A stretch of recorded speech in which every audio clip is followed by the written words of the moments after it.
Yes, yes, they do. But it turns out that not everybody understands the expression free will in the same way. And there are lots of different ways of understanding it. Unfortunately, that makes it hard to just say, yes, this is true, that isn't. One thing philosophers spend a lot of time doing is, trying to sort out the possible meanings of an expression like free will. And the history of the literature on free will is a couple thousand years old. So when I talk to the general public, one thing I say about free will is, well, you can think about it on a sort of gas station model, service station model. So when you go to the gas station, you can get regular gas or the mid-grade gas, or you can get premium. And maybe we could simplify things by thinking of like regular free will. Well, regular free will would be the sort of thing that's presupposed in courts of law when somebody is judged guilty of an offense. So just that you understood what you were doing, you're sane and rational, and nobody was forcing or compelling you to do it, and you didn't have any medical condition that forced or compelled you to do it. That would be enough to be acting freely, right? And that's regular free will. Now, how do we understand this? Being able to do otherwise, everything being the same up until that moment. And by everything, I mean the entire history of the universe and all the laws of nature. Okay. So one way to picture this ability to do otherwise is as follows. If I could have done otherwise at a given moment, then there's another possible universe. You don't have to suppose that this universe actually exists. Another scenario where the entire universe is the same up until that moment, and even so, I do something else instead. So maybe what I did was to decide to call a taxi, but at that very moment, everything being the same up until then, I could have decided to take a subway instead, and then started heading down the stairs. Okay, so some people require that kind of ability for free will.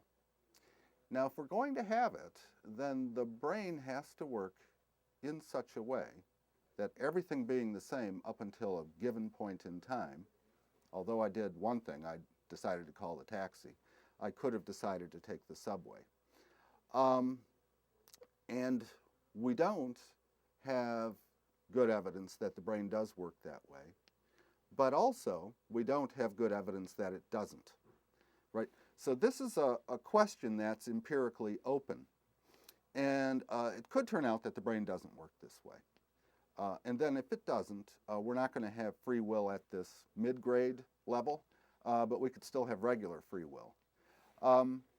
So I'm convinced we have regular free will. The mid-grade thing I'm not convinced we have because we don't have the empirical evidence that we need, but we don't have it either way. So these were originally done starting in the early 80s. They're still being done today. The technology today is better, but it's the same kind of experiment. And what you have are subjects seated in a chair like the one I'm sitting in, and they have this task, to flex a wrist whenever they want. Okay. They're watching a fast clock. There's a dot on the clock, and it makes a complete revolution in less than 3 seconds. And they're hooked up to 2 machines. One is measuring EEG, electrical conductivity on the scalp, and the other measures a muscle burst from the wrist. It's an electromyogram. Okay. So they're supposed to flex whenever they want and watch this rapidly revolving spot on the clock. And then after they flex, they're supposed to indicate where the spot was on the clock when they first became aware of their urge, intention, decision to flex. And they indicate it by moving a cursor to that spot on the clock. Okay, is that clear? All right. Now, when these subjects are regularly reminded to be spontaneous and not to plan in advance when to flex, what you see is that, well, it's 550 milliseconds. So about a half a second before the muscle burst, you get a marked change in electrical conductivity on the scalp. So you get this ramping up effect. So that's about a half a second before the muscle burst. On average, subjects say they first became aware of this urge or decision or intention or whatever at about 200 milliseconds before the muscle burst. So if you average out all those responses that they make by moving the cursor, it's 206 milliseconds before the muscle burst. So Benjamin Libet was the first one to do these studies. And they're very interesting studies. And what was innovative is he had a way to try to measure consciousness, because he was timing this conscious experience, he thought, right? So the claim is, okay, well then the brain is deciding over a third of a second before the mind becomes aware of the decision. So conscious free will isn't driving this behavior, isn't generating the flexings. And then Libet generalized, and he said, well, this is the way it is for all behavior. So the brain unconsciously makes decisions and the mind becomes aware of them only later. Now, if you think that in order to be acting freely, say it's an overt action, an action involving bodily motion, like flexing a wrist, a conscious decision has to be causing the behavior, and you're thinking that doesn't happen, then you're thinking you never act freely, and so there is no free will. It is an interesting result, but what does it really show? Do we know that it's decisions that are being made at minus 550 milliseconds, that is about half a second before the muscle burst, as opposed to something else? Well, one thing it could be, instead of decisions, is a causal process is up and running that increases the probability of a subsequent flexing, but doesn't raise it to 1.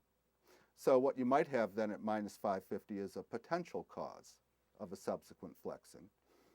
And the decision might be made later than minus 500 or minus 550. It might even be made around minus 200, when people say they think they made it.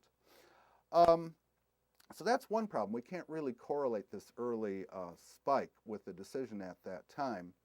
And in fact, the way this study is done is what triggered the computer to make a record of the preceding second or more of brain activity was the muscle burst. So there is a muscle burst, and that triggers the computer, okay, make a record of this preceding second of brain activity. But if you use that methodology, then you've never looked for cases where you get this spike about half a second before, call it 0 time, but no muscle motion. You don't, because it's the muscle motion that triggers the computer to make a record of the preceding activity. So that's one problem.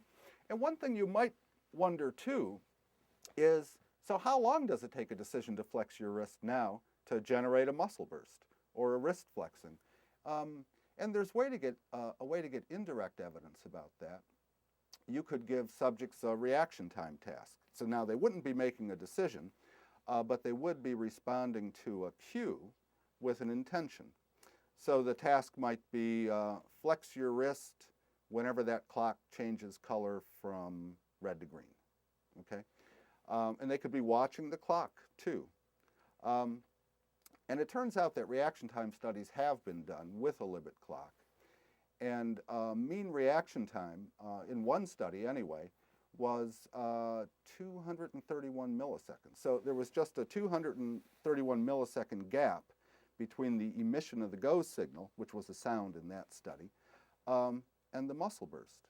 But if it took an intention or a decision something like 550 milliseconds to cause a muscle burst, this result would be very surprising. I mean, here it's roughly 200. And of course, after there is the go signal, it's going to take some time to respond mentally with an intention. It doesn't have to be a conscious intention, but it's a causal process, so it takes time. So that's another problem. And then there's a third problem with these studies, and it has to do with the measurement of awareness. So after they flex, again, subjects move the cursor to the spot and say, that's when I first became aware of it. So it must have been 2.5, 3 years ago by now that I gave a lecture on the neuroscience of free will at the National Institutes of Health in a motor control unit. And the idea was I do my lecture, And then after that, they make me a subject in one of these Libet experiments, which was cool. I was interested. And then after that, I go out to dinner. They take me out to dinner, but first I have to be a subject in the experiment. So I gave my lecture. Then it was time to do the experiment, and I was sitting at the chair, and they set up the clock, and I knew what my task was. And I wanted to pretend to be a naive subject. I wanted to try to put myself in the shoes of somebody who might do this, not really knowing what's going on. And so I thought, well, this is what I'll do.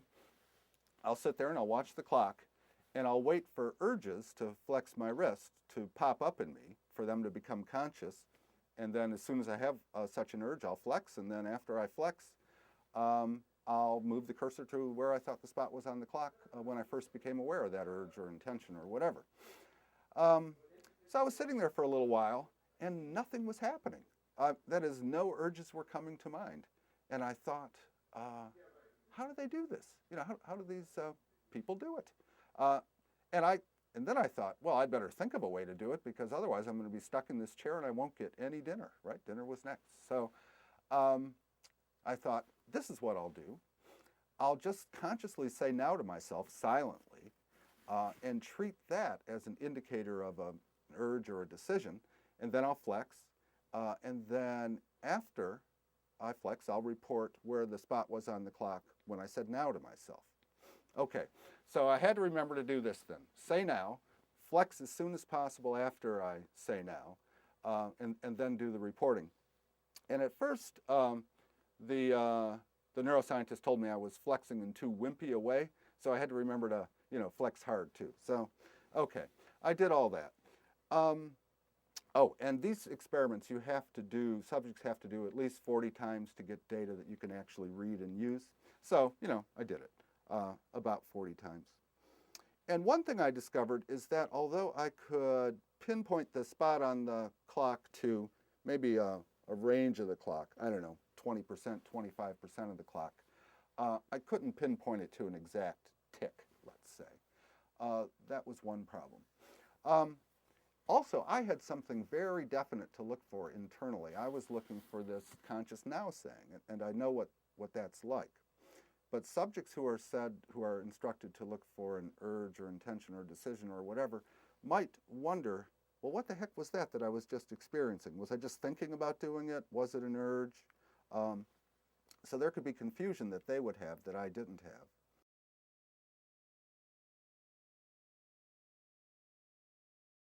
Well, these experiments are thought to show that there is no free will.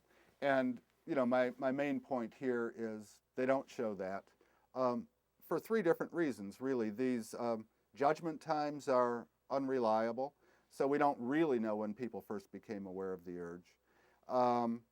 And we don't have good evidence that what happens at minus 550 milliseconds, about half a second before the muscle burst, is that a decision is made as opposed to a potential cause of a decision is present. And we don't have evidence that what's happening at half a second before the muscle burst is sufficient for a subsequent muscle burst. So it just leaves free will wide open. Another thing, too, is notice what we're studying here. We're studying, relatively trivial actions, wrist flexions or mouse button clickings, and decisions to do things now.